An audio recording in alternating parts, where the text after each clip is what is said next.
안녕하세요. 인생은 협상이다. 미니어 개그우먼 장윤입니다. 오늘도 협상 전문가 황세영 교수님 오셨습니다. 안녕하세요. 네, 안녕하세요. 네, 펄쩍 웃으시네요. 특별히 웃기지 않아도 네. 그 오프닝 멘트만 해도 참 웃기네요. 예. 잘 지내셨죠? 예, 잘 지냈습니다. 네. 요즘 이제 연말 연초라고 모임도 굉장히 많고 그런데 바쁘시지 않으세요? 바쁘죠. 예. 모임이 많은 거예요? 아니면 일이 많으신 거예요? 모임도 많고 일도 많고 그러네요. 네. 또 바쁜 척도 해주시네요. 그래야 돼. 일 없는 척하면 사람들이 네. 별로 신뢰가 안 가는 별거 없나 보다 이렇게 생각할 수 있거든요. 한가한 사람인 줄 아니까. 그래서 절대 집에서 맨날 놀아도 방콕하고 있어도 바쁘다고. 예. 네. 저는 얼마 전에 이제 친구 모임 가서 영화를 봤는데 그 미싱 사라진 여자라고 지금 개봉을 했어요. 아, 그래요? 예. 네, 그거 봤는데 거기 아동 납치에 대한 얘기인데 아, 예. 예전 같으면 그냥 영화를 봤는데 이제는 제가 좀 시선이 달라졌어요. 아, 달라지셨어요? 네, 경찰이 이거 제대로 일을 하는가 또 이렇게 섣부른 판단으로 일을 그르치는 게 아닌가 막 이런 시선으로 자꾸 보게 되는데 그럼 인질범 납치범하고 또 이제 협상하고 그런 거 보셨겠네요. 뭐 그런 식이 나오는데 결국에는 이제 뭐 항상 그렇잖아요.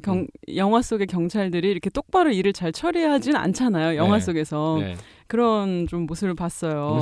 참 제가 반 전문가가 된 것 같아요. 이제 앞으로 온 전문가가 되실 거예요. 잠깐 하시다 보면. 예. 교수님 마지막 본 영화가 뭐예요? 마지막 본 영화? 네. 최근에 본 거는 뭐 자이언트 나오는 애니메이션 본 것 같은데 엇그제? 그치 없어 보이네요. 그냥 일반 영화는 보신 거 없으세요? 뭐? 인천 상륙 작전. 또 좀 약간 그런 전쟁 영화.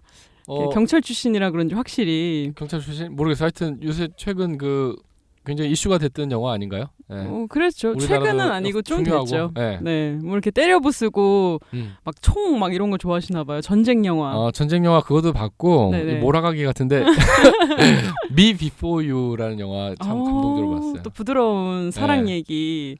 사랑 얘기기도 하고 안락사에 관련된 얘기거든요. 그래요. 네. 영화 안 보셨어요? 전 그거 못 봤어요. 선전만 보고. 선전 보셨죠? 남자 혼자 볼 영화는 아닌데. 점점점. 제 나이에 혼자 봐야지. 네. 예. 어떻게 하겠어요? 예. 그래요. 이번 사건도 또 극장에 대한 얘기라고 해주셨어요. 근데 이 극장이 그런 영화 극장이 그런 극장 아니에요? 네. 뮤지컬 공연하고 그런 극장이거든요. 네네. 예. 그런 얘기를 좀 해보겠습니다. 이게 몇 년도 사건인가요? 2002년도에 있었던 사건인데 벌써 참 10여 년이 훌쩍 지났는데 엊그제 일처럼 느껴지는데 저 같은 경우에는 워낙 충격적인 사건이었기 때문에 오늘은 좀 서양에서 일어난 테러가 아니고 이런 동유럽 국가 좀 약간 옛날 공산 계열 사회주의 국가에서 일어난 그런 데서 어떻게 인질 사건 대응하는지를 좀 살펴볼까 합니다. 네, 궁금해요. 예. 2002년도 10월 23일 날 밤 9시에 크렘린 궁전에서 한 4km밖에 안 떨어졌으니까 수도 모스크바에서도 대통령이 있는 그 궁에서 4km 떨어지는 우리나라 같으면 광화문에서 시청 좀 지나서 아주 가까운 데죠. 청와대하고. 그런 곳에서 이제 러시아 최초로 브로드웨이식 창작 뮤지컬을 공연을 하고 있었습니다. 이 공연이 한창 진행 중인데 2막이 들어갔을 때쯤 일단의 무리들이 소총을 들고 무대 위로 올라와요. 그래서 관객들이 한 900여 명 있었거든요. 그래서 이게 연극의 일부인 줄 아는 거예요. 그렇죠, 당연히. 네, 그래서 이렇게 이게 무슨 쇼인가 그랬는데 총을 빠빠빵 쐈는데 처음엔 잘 못 알았어요. 근데 소리 지르고 나중에 진짜 쏘는데 실탄이 나가는 거예요. 그래서 이게 진짜구나 하고 깜짝 놀란 거죠. 900여 명이 있는 극장이면 굉장히 큰 대극장이네요. 테러범도 한 42명. 그중에 여자 테러범도 한 18명. 그러니까 절반 정도가 여자 테러범이었고 심지어 여자 테러범들은 다 또 자폭 벨트를 맸어요. 가끔 우리 TV에서 이제 뉴스에 나오는 거 보면 자살폭탄 테러 자살폭탄 같은 테러가 일어났다고 중동 지역에서 그렇게 하는 것처럼 자살폭탄 벨트를 또 여성 테러범들 위주로 메고 들어갔습니다. 그래서 이때 난입한 것이 체첸 출신의 테러범들인데요. 이제 체첸 공화국이라는 곳이 있는데 우리나라 한 경상북도 정도 크기의 나라인데 과거에 소련 연방에 편입돼 있던 나라거든요. 근데 여기 주민들이 대부분 이슬람교도들입니다. 한 90% 이상이. 그러다 보니까 이렇게 러시아나 이런 데하고는 맞지 않다. 그래서 분리 독립을 계속 주장했었는데 구소련 측에서는 아무래도 자기들 나라에서 떨어지게 되면 그 소수민족 국가들이 또 많이 있거든요. 네. 연쇄 붕괴가 일어날 수 있으니까 그렇죠. 절대 허용하지 않았고 다 나간다고 하겠죠. 네, 소련 연방이 무너지고 나서 러시아가 생긴 다음에도 계속해서 분리독립을 안 시켜주는 거예요. 그러니까 자기들은 계속 분리독립을 해달라고 하면서 요구사항이 이제 관철이 안 되니까 테러를 지속적으로 벌이고 있습니다. 근데 보통 테러라고 하면 이렇게 도심지나 어떤 큰 건물, 산업단지 이런 데서 하지 않나요? 이렇게 뭐 극장도 도심지죠. 이거는 크렘린 궁에서 4km밖에 안 떨어졌으니까 우리로 따지면 시청 있는 데쯤 된다니까요. 보통 막 정부청사 이런 데를 이렇게 테러를 할 것 같은데 정부청사라든가 이런 국가 중요 시설은 하드 타겟이라고 해서 거기는 경비가 삼엄하잖아요. 앞에 지키는 군인 경찰들도 많고 그러네요. 그래서 그런 타겟은 뚫기가 어렵기 때문에 보다 쉬운 이제 소프트 타겟 그래서 지하철역이라든가 이런 다중이용 시설, 극장, 백화점 이런 데를 요새는 주로 타겟으로 삼고 있습니다. 소프트 타겟이라고 하는 것들.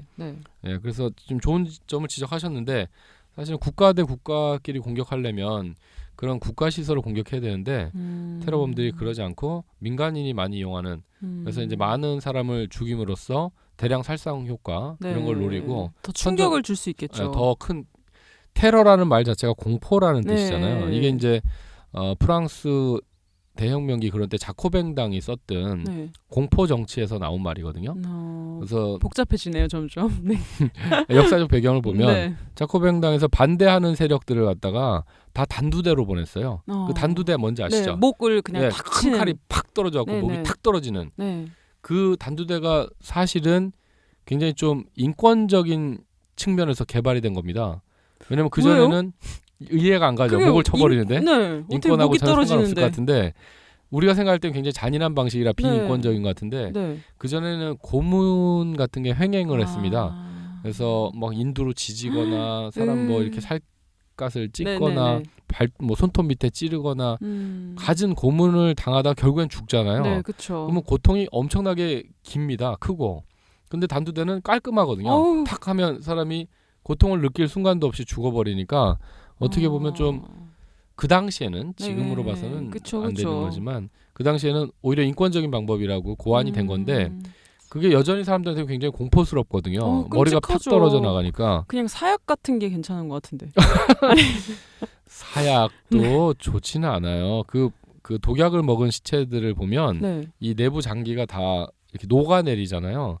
그래서 그 악취가 엄청납니다. 그게 먹으면 바로 꼴까닥 가는 게 아니에요? 금방 가지 않죠. 막 고통을 다 느끼나요?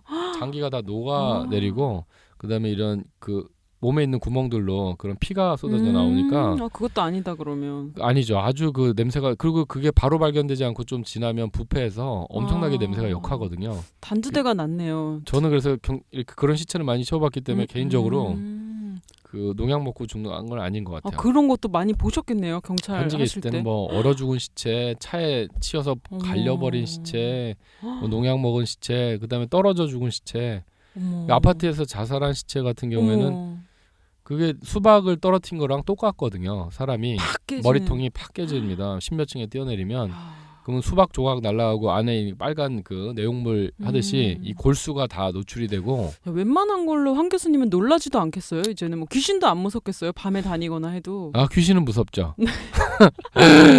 그 험한 거를 굉장히 많이 봤는데 소방관이나 경찰관들은 직업상 그런 것들을 처리해야 되니까.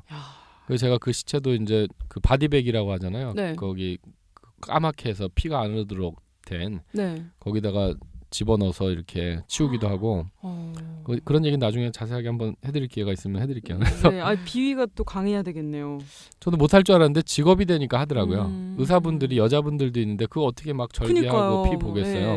근데 직업이라 생각하면 그게 뭐 무섭다 이런다기보다는 빨리 이 사람이 원한 어려운 걸 풀어줘야 되겠다. 그 사건의 원인은 뭐고 범인이 누군가 그런데 이제 관심이 쏠리다 보니까 이게 뭐 시체라서 무섭다 이런 생각은 안 들더라고요.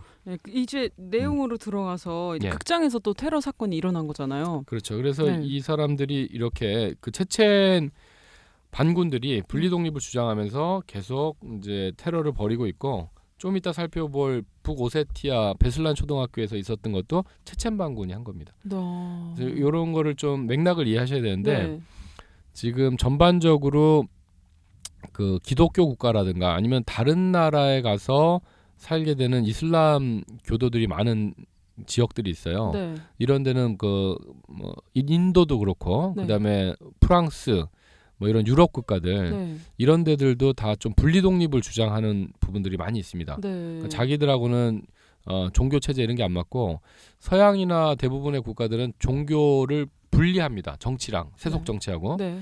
정치 지도자하고 종교 지도자가 따로 있는데 그렇죠. 이슬람교는 종교 지도자가 세속 정치의 지도자예요. 그래서 그런 시스템으로 돌아가니까 세속 정치도 종교의 영향을 받는데 다른 데하고는 이게 안 맞는 거죠. 그렇죠. 그 프랑스에서 부르카 착용 금지법이라고 들어보셨나요? 부르카요? 예, 이슬람 여성들이 얼굴을 가리려고 쓰는 차도르, 부르카 네, 이런 것들이 차도르는 있어요. 들어봤는데 부르카는 처음 들었네요. 이제 뭐 차도르가 전신을 가린다면 네네. 부르카는 머리 정도 가리는 그런 이렇게 가리는 건데 공공장소에서 그걸 착용하지 못하도록 법을 제정하니까 거기에 대해서 반발해서 못 견디죠. 그 사람들은. 신 앞에 머리를 드러내는 건 불경이라고 생각하니까 네네. 항상 가려야 되는데 네. 남들이 볼 땐 복면 쓰고 돌아다니니까 험악한 것 같다는 거죠. 그래서 그런 서구 국가와 이슬람 세력들 간의 갈등과 다툼 이런 것들이 많이 있습니다. 네. 그런 과정에서 이제 테러도 발생하고 나중에 이제 프랑스 니스 테러 말씀드릴 텐데 그런 것도 같은 비슷한 맥락이 있어요. 네. 그래서 이슬람 지역하고 다른 지역들 간의 갈등 그리고 그게 이제 어떤 영토의 문제하고 연결되면 더 심각해지거든요. 네. 그래서 인도에서도 뭐 카슈미르 지방 분리독립 주장하는데 안 들어주니까 뭄바이에다 본토에다 테러를 가하고 뭐 이런 식의 테러들이 지금 많이 일어나고 있습니다. 네. 그래서 이제 극장에서 총기를 난사했는데 그 일반 시민들도 많이 다쳤나요? 거기에 900명 가까이 이제 관람객이 있었으니까 네. 당연히 일반 시민이 많이 다쳤죠. 결국에 와서 최종적으로 이따 말씀드리겠지만 한 130여 명 정도가 사망을 합니다. 일반 민간인이. 와, 그렇게 많이요? 900명이나 있었으니까. 아니 그리고 이제 작전 자체가 네네. 그렇게 인질들한테 안전하지 않은 방식으로 작전이 진행이 돼요. 이때 황 교수님이 가셨어야 되는데. 제가 가도 푸틴 대통령이 제 말 들어줄까요? 하긴 그렇죠. 그래서 제가 이게 미국이나 유럽 같은 서구 국가에서는 인질들의 안전을 최우선으로 경찰이 좀 힘들고 하더라도 진압을 하고 그래서 협상이라는 걸 하려고 하는 거거든요. 그렇죠. 필요하죠. 오랫동안 해서 어떻게든 피해 숫자를 최소화하려고 노력하는데 서구 국가들은 좀 그런 부분보다는 진압이 우선인 그런 빨리 느낌이 일을 있어요. 끝내고 처리해야 되는. 뭐 인질의 안전보다는 일단 진압을 해서 테러범을 제압하는 데 좀 더 관심이 있지 않나 느낌에. 그럴 수 있죠. 그러다 보니까 이런 결과도 인질이 많이 사망하는 결과들이 많이 나타나는 것 같아요. 그래서 이제 자신들을 독립시켜달라고 이렇게 막 들이닥친 건데. 예. 근데 이제 이렇게 들이닥쳐서 그걸 주장하니까 뭐 러시아 측에서는 당연히 분리독립의 그 테러범하고는 협상이 않겠다. 없다. 네, 이렇게 천명을 했기 때문에 또 상황이 굉장히 어렵게 돌아갔고 또 그렇게 하다 보니까 사상자가 많이 나올 수밖에 없었어요. 당시에 이제 그 FSB라고 러시아 연방 보안국 우리로 따지면 이제 경찰청 같은 그런데 특수부대가 있습니다. 특공대 알파 부대에서 700여 명의 최정예 요원들이 이제 구출 작전을 시행을 했습니다. 첫째 날 테러범들이 그 인질들한테 본인 휴대폰을 꺼내서 친구나 가족한테 얘기해라. 인질로 잡혀 있다고. 그러니까 이거를 광고를 하고 싶은 거예요. 홍보를. 퍼뜨리려고. 자기들이 지금 인질 사건을 벌였다는 걸. 그래서 그 휴대폰을 압수한 게 아니고 오히려 전화해라. 알려라 이렇게. 테러범들은 대부분 목적이 그런 거거든요. 자기들이 대량 살상 효과를 노리는 것도 선전이잖아요. 네, 그렇죠. 그렇기 때문에 언론기관하고 인터뷰를 하길 원하는 경우도 많고 이런 경우에도 대놓고 아직 전화해라. 지금 인질 사건 벌어졌다. 그리고 극장 내부 한 30여 곳에 이제 부비 트랩, 폭탄 이런 걸 설치했어요. 나중에 그 특공대가 쳐들어올 거에 대비해서 그때 다 그냥 부수고 같이 죽으려고. 그래서 이런 엄청나게 폭탄을 많이 설치하고 여성 테러범들이 대부분 자살폭탄용 테러 그 자폭 폭탄 조끼를 입고 있었습니다. 그래서 뭐 장갑차도 2대, 경찰차 20대, 구급차 5대에서 사실 군경 할 거 없이 엄청난 병력이 여기에 이제 배치가 됐습니다. 근데 블라디미르 푸틴 대통령이 사건 발생 2시간 만에 절대 테러범과 협상하지 않겠다라고 천명을 하고 체체는 절대 독립할 수 없다라고 단호하게 얘기합니다. 사실은 협상의 여지가 아예 없네요. 없었어요. 1도 없네요. 처음부터 거의 없었기 때문에 뭐 협상을 한다기보다는 진압 작전 위주로 넘어갔던 것 같습니다. 사실은 근데 이런 거를 아무리 기본 원칙은 네네. 뭐 미국도 마찬가지입니다. 테러범하고는 협상하지 않는다. 하지만 그걸 너무 일찍 천명해서 이런 협상가가 가서 좀 대화할 수 있는 여지까지를 죽여버리는 건 좀 위험하지 않나. 그렇죠. 그러면 거기 인질들의 생명을 생각한다면, 안전을 생각한다면 네. 그런 발표를 일찍 할 필요는 없는 거거든요. 인질범들은 거기서 할 게 없잖아요. 그러면 더 이상 진짜 뭐 죽이는 거밖에. 그렇죠. 죽이는 것 말고는 뭐 다른 그렇죠. 제한이 없는데 네. 그런 거는 뭐 테러범들이 이미 알고 있더라도 또 최고 결정권자가 대놓고 얘기하는 거랑은 굉장히 다르거든요. 네, 그렇죠. 일단 요구사항이 뭐냐 얘기해보자. 대화하자면서 시간을 끌고 네. 또 뭐 완전 분리독립 내지는 자기 교도소에 있는 뭐 동료들 석방해라 이런 것도 자꾸 시간이 가다 보면 처음에는 뭐 전원 석방 100명 그러다가 좀 시간이 지나가면 현실화가 되거든요. 힘드니까 자기들도 자기들이 봐도 무리한 요구 같고 네. 그럼 80명만 할까? 60명만 할까? 뭐 이렇게 해서 적정한 수준에서 타협이 되면 피해를 줄이면서 또 인질도 살릴 수 있는 기회를 볼 수가 있는 건데 이렇게 너무 무자르듯이 단칼에 처음에 해버리면 협상의 여지가 별로 없어지는 거죠. 이것도 조금 문제가 있지 않았을까. 네. 근데 이런 험악한 분위기 속에서도 테러범들이 이슬람교도하고 임산부, 외국인 이런 사람들 한 150명을 석방했어요. 그래요? 푸틴 대통령이 그렇게 얘기했는데도 그러니까 이 테러범들 자체도 아주 처음부터 범죄자가 아니고 그러네요. 분리독립을 하려는 어떤 투사들이기 때문에 양식이 없는 사람들이 아니었던 것 같아요. 임산부와 외국인 뭐 임산부, 이런 외국인, 이슬람교도 내보낸 거 보면 그러네요, 진짜. 네, 그래서 이렇게 너무 처음부터 단호하게 안 된다라고 얘기하지 않고 여지를 좀 남겨뒀다면 더 많은 인지를 풀어줬을 수 있었을 것 같아요. 네. 이렇게 한 걸로 봐서 테러범들이 그렇게 나쁜 사람들이 아니었다라고 느껴집니다. 죽이기 위해 온 건 아니네요. 아니죠. 그리고 또 그렇게 많은 사람을 죽일 필요도 없었던 거니까 푸틴 대통령이 좀 성급하지 않았나 그런 생각이 들고 그래서 이제 인지를 풀어주니까 이게 협상의 여지가 있네. 그래서 러시아 유력 정치인들이 협상단을 구성합니다. 그래서 테러범들하고 협상을 계속해서 또 그날 39명이 더 추가로 풀려나요. 이런 것들은 이제 사인들인데 우리가 일반 사람들하고도 대화하고 협상하다 보면 단서들이 있습니다. 저 사람이 정말로 나쁜 사람인지 아니면 선한 마음을 가지고 있는지 그리고 타협할 생각이 있는지 없는지를 보여주는 단서들이 있는데 이런 거는 대놓고 구체적인 단서거든요. 인지를 몇 명 풀어줬다면 다 죽일 생각은 없다라는 거예요. 이런 상황에서도 저쪽에서는 협상 안 한다고 하는데도 풀어주고 있는 거 보면 아주 여지가 없는 건 아니거든요. 분명히 잘하면 되는 건데 그리고 나서 이제 있는 동안 통제가 제대로 돼야 되는데 현장에 대해서 러시아도 이런 경험이 좀 많이 모자라다 보니까 통제가 안 돼서 23일날 매점의 여직원이 술에 취해 잠들었다가 깨보니까 그렇게 막 인질극이 벌어졌는데 못 모르고 돌아다니다가 총 맞아 죽었어요. 아니 웃을 일은 아닌데 그러니까 극장 안에 여직원이 그냥 술 취해서 돌아다녔어요. 술을 너무 많이 먹어가지고 거기서 잤다는데 매점에 잘 데가 어디 있나 모르겠어. 아니 총소리 나고 막 이랬을 텐데 그걸 모르고 그러니까 얼마나 정말 남일 같지 않네요. 그렇죠. 술 마시면 이렇게 의식을 잃는 분들이 조금 있죠. 많죠. 정말 시끄러운 데에서도 하나도 안 들려요. 그렇게 고요할 수가 없어요. 내 방처럼. 필름이 끊겼으니까. 그러니까요. 그렇죠. 우리나라에 시집온 러시아 분이 있는데 소주를 23병을 먹는다나? 러시아가 또 술의 나라잖아요. 보드카 세잖아. 40도. 그러니까 보드카 먹다 소주 먹으니까 얼마나 달겠어요. 어머 이건 뭐지? 이러면서 그러니까 23병을 먹는다는 거야. 그래도 이제 그 정도 먹으면 이게 진짜. 필름이 끊기는데 맨날 경찰에 신고해서 내 여권 찾아내라고 러시아 간다고 그런 분이 있어요. 아니 그 소주 23병이면은 음식점에서 먹으면 거의 10만 원인데 어떻게 소주를 집에서 10만 원어치를 가정용으로 사 먹으면 뭐 얼마 안 할 수 있겠죠. 정말 근데 그러니까 러시아 분들 센데 이 여자분도 좀 그런 종류 아니었나? 그러니까요. 술 먹고 돌아다니다가 이렇게 죽게 되고 그 다음에 또 둘째 날은 지부와 상관없이 독자적으로 어떤 대령 하나가 자기가 어떻게 구출해 본다고 독자 작전하다가 총 맞아 죽어요. 웃으면 안 되는데 왜? 어이없는 거죠. 그리고 또 특공대원도 상부 지시가 없었는데 도청 장치 자기들이 설치한다고 하다가 그 온수관을 터뜨려요. 잘못 건드려 갖고 그래갖고 극장이 물바다가 돼버려요. 이거 뭐 코미디도 아닌데 코미디 어떻게... 같은 일들이 많이 벌어졌어요. 야, 이거 무슨 슬랩스틱 같이. 그래서 이게 보면 어떤 국가의 역량이나 이런 것들이 위기 상황이 닥쳤을 때 극명하게 나타납니다.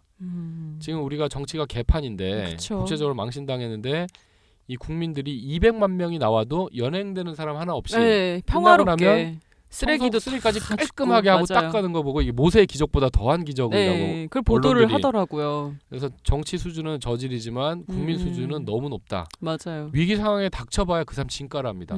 그래서 그 사람 제대로 알려면 술 먹어보란 얘기 있고 그쵸. 고스톱 쳐봐야 된다는 얘기 있어요. 고스톱 인간성 다 나와요. 몰라요. 맞아요. 위기 상황이 닥쳐야 그 사람의 진가를 볼 수 있습니다. 전 고스톱을 강추합니다. 각종 인간성을 다 볼 수 있기 때문에. 그쵸. 돈이 걸리게 되니까. 그렇죠. 운전하면 사람들 왜 갑자기 막 욕하는지 아세요? 위기 상황이거든. 성격이 막 그러니까 나오는 거야. 이 깊숙하게 있던 것들이. 진짜 아버지 생각이 나네요. 왜? 아니, 장광 선생님 훌륭하신 것 같은데. 네. 아니 근데 보니까 이거는 좀 억울할 것 같은 게 국가에서 잘못 대처한 것보다 개인 한 명 한 명이 지금 완전 나라 망신을 시킨 거잖아요. 근데 이제 이런 것들도 그 딱 인질 사건이라면 첫 번째 해야 될 게 봉쇄와 고립 통제예요. 그 현장을 이렇게 폴리스라인 쫙 쳐가지고 완벽하게 통제를 하고 들어간 사람도 없고 나오는 사람도 없게. 그렇죠. 언론 보도도 완전 통제하고 이렇게 해서 그 안에 있는 사람을 도관에 든 쥐로 만들어야 됩니다. 그쵸. 그래야 정보 우위에 설 수가 있어요, 경찰이. 협상에서 이기려면 무조건 정보가 더 많아야 돼요. 그쵸. 상대방보다 내가. 그러려면 고립을 시켜야 되는데 그런 게 안 됐다는 겁니다. 아니 어떻게 그 인질범들이 지금 테러범들이 40여 명이 있는데 거기다가 도청 장치를 설치한다고 들어갈 수가 있죠, 진짜. 그러니까 상식적으로. 그런 것도 전체적인 작전의 틀에서 진행되면 몰라도 네네. 개별 행동을 하면 안 되는 거거든요. 그러니까요. 그러니까 이 위기 상황 대응의 가장 기초 ABC거든요. 네. 그런 것도 모른다는 거죠. 그래서 이제 셋째 날은 또 한 남자가 인질 중에 자기 아들이 있다고 확인해야 된다고. 일반인이요? 폴리스 라인을 뚫고 들어갔다가 총 맞아 죽었어요. 야. 그리고 뭐 그다음 엄청나네요. 네. 이런 웃지 못할 일들이 이제 계속 발생이 되다가 사흘째 되는 날 테러범들이 자기 주장을 방송할 수 있도록 해줘라. 그러면 이제 아이들 12세 아이들 한 10명 정도를 석방하겠다. 그렇게 해줍니다. 그거는. 그리고 나서 이제 나흘째가 되고 나서 새벽에 구출 작전을 실시하기로 합니다. 새벽 3시에 정부에서 경찰에서 아까 FSB라고 연방보안국에서 작전을 한다라는 것을 보도를 하게 해요. 이거는 이제 의도적으로 한 건데 그래서 방송으로 보도되니까 테러범이 다 알고 있었어요. 진압하러 들어가겠다. 새벽 3시에 들어오는 거. 그래서 그때 막 총질하고 난리가 났는데 실제로 진입을 안 합니다. 그래서 한참 왜요? 지난 5시에 진입을 합니다. 왜? 그러니까 3시에 올 거라고 잔뜩 기대하고 했다가 안 하나 보다 하고 방심했을 즈음에 이제 친다는 게 이분들 계획이었는데 계획만큼 그렇게 잘 되진 않았어요. 그래요? 새벽 3시에 깼다가 뭐 금방 잠드는 것도 아니고 불안해서 금방 잠이 안 올 거 아니에요. 그렇죠. 5시에 가나 3시에 가나 크게 뭐 달라질 건 없는데 그리고 또 이제 그 작전을 실시하기 전에 수면 가스를 먼저 집어넣습니다. 펜타닐이라고 하는 수면 가스를 이렇게 집어넣는데 테러범 중 일부는 방독면을 가지고 있었어요. 예상을 했네요. 어느 정도 독가스 그렇죠. 이런 독가스 거를. 공격이 있을 수 있으니까. 그래서 방독면을 갖다가 쓰고 있었습니다. 그래서 특공대가 들어갔을 때 전체 테러범들이 잠들지 않은 거예요. 일반인들은 인질들은 잠들었겠네요. 잠들기도 하고 그리고 그 수면가스를 먹고 부작용 때문에 막 기침하고 구토하고 많은 사람이 기침하고 구토하다가 기도가 막혀서 사망합니다. 또 그리고 그 막 특공대가 들어왔을 때 이제 대피를 해야 될 텐데 수면가스를 먹었으니까 다 이렇게 늘어져 있잖아요. 못하죠, 일단. 그러니까 그 남아있던 그 의식이 그대로 살아있던 테러범들이 특공대가 들어오니까 인질들을 막 쏴주기 시작했어요. 그러니까 많은 사람이 대피 못하고 그냥 누워있다가 그냥 총 맞아서 사살당하고 기도 폐쇄당하고 뭐 이래저래 아주 양쪽으로 그 수면가스로 인해서 오히려 더 가만히 있던 사람까지 죽음을 그렇죠. 지금 봐서는 됐네요. 별로 나이스한 작전이 아니었던 것 같아요. 그래서 뭐 또 경찰 입장에서는 들어갔더니 살아있어 총 쏘는 테러범들은 당연히 죽이지만 또 이렇게 수면 상태에 있는 것처럼 있는 테러범도 이게 잠든 척하는 건지 죽은지 모르잖아요. 진짜로 잠든 건지 알 수 없으니까 걔네들도 다 죽였어요. 그냥 항복하면 생포할 수도 있었을 텐데 그렇게 하다 보니까 테러범을 싹 죽여버렸습니다. 테러범대로 인질범 다 죽여버리려고 최대한 서로 그냥 서로 결과적으로 129명이나 되는 인질이 사망했고요. 대부분의 또 많은 인질들이 부상을 당했습니다. 네. 근데 또 제대로 이렇게 대피나 조치하기도 어려웠고, 뭐 아까 응급차 왔다 그래봐 꼴랑 5대인데 네. 몇백 다 명 실지도 있는데. 못하죠. 이렇게 많은데 지금. 네, 자기 발로 못 걸어 나오잖아요. 그렇죠. 그래서 실제로 큰 부상을 당한 사람까지 하면 몇백 명이 된다 하는 거죠. 경찰도 많이 죽고 테러범도 많이 죽고 인질도 많이 죽고. 그래서 조금 서구 선진국에서 하는 대응 방식과는 너무 많이 다른 그런 대응을 하다 보니까 엄청난 사상자가 발생한 사실은 좀 잘못된 진압 사례 예가 되고 있습니다 지금. 네. 야, 이게 2001년이라고 했는데 2002년, 예. 네, 저 고등학생 때인데 저는 몰랐어요. 처음 듣는 사건인데 엄청난 고등학생 때라 공부하느라고 아마 입시 준비하느라고 모르셨을 것 그래야죠. 같고. 그래서 뉴스를 안 본 거죠, 제가. 그렇겠죠. 공부하느라고. 근데 당시에는 엄청나게 대서특필되고 전 세계적으로 이게 다 나갔겠네요. 경악을 금치 못한 사건이었죠. 그쵸, 어떻게 이런 충격적인 사건이었습니다. 야, 수면가스는 정말 충격적이네요. 이렇게 해서 뭐 기도가 막혀서 죽게 되고 참. 많은 경우에 네네. 그 테러범들이 있으면 이렇게 잠드는 약, 수면제 내지는 독약 같은 걸 집어넣어서 음료수나 물이나 그래서 테러범들이 마시면 이렇게 잠들면 딱 잡아내면 될 거 아니냐. 그쵸. 이런 충동을 많이 느끼는데 그걸 가급적 하지 말라고 하는 이유가 예를 들어 제가 테러범이면 경찰이 물을 줬어요. 그럼 경찰을 어떻게 믿어? 일반 사람 먹여봐야죠. 인질한테 먹여보는 거예요. 그렇죠, 그 그렇죠. 반응을 보고 멀쩡하면 나도 먹고 이게 뭐 이렇게 잠들거나 이상한 반응을 보이면 이제 거기서 끝나는 거 믿을 수가 없으니까. 그렇죠. 지난 시간에 이제 신뢰가 중요하다라고 했잖아요. 네. 신뢰를 깨트리는 행동이기 때문에 인질범이 이렇게 멍청하지 않거든요. 그렇게 하면 안 됩니다. 그래서 독가스나 수면가스 이런 거 하고 싶어도 함부로 하는 게 아니에요. 이게 제대로 알고 또 체계적으로 준비를 해야겠다는 생각이 들었습니다. 그런 것이 국가의 국격을 결정하는 거거든요. 그렇죠. 그 다음 사건이 또 나면 이렇게 하진 않았겠죠? 근데 러시아는 제가 볼 때는 그래요? 아직도? 모르겠습니다. 아직 그런 것들이 대화를 하거나 설득하는 문화라는 게 이 사회주의 국가나 공산주의 국가는 그렇죠.